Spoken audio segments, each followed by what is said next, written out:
জ্বরে আক্রান্ত হয়ে টানা 10 দিন রাজধানীর একটি বেসরকারি হাসপাতালে অচেতন অবস্থায় ভর্তি ছিলেন তিনি।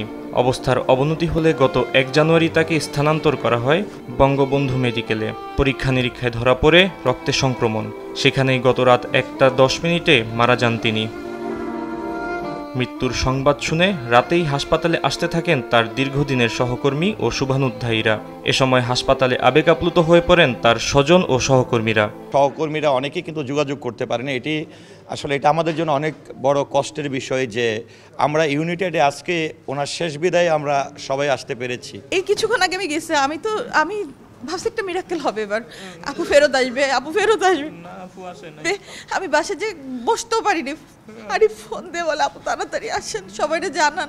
অঞ্জনা আর ফিরে আসবে না তো, অঞ্জনা আসবে না। তবে সে যে কর্ম করে গেছে, তার যে এই বাংলা চলচ্চিত্রে যে তার কাজ আছে, এগুলোর মাঝে সে বেঁচে থাকবে।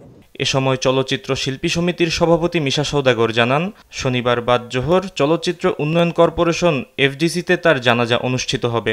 ইনশাল্লাহ ওই এফডিসিতে বাদ জোহর ইনশাল্লাহ এটা জানাজার নামাজটা হবে। নায়িকা অঞ্জনা বাংলাদেশের চলচ্চিত্রের পাশাপাশি আন্তর্জাতিক অঙ্গনেও বেশ সুপরিচিত মুখ ছিলেন। নৃত্যশিল্পী থেকে নায়িকা হয়ে সর্বাধিক যৌথ প্রযোজনা এবং বিদেশি সিনেমায় অভিনয় করা দেশের একমাত্র নায়িকাও তিনি।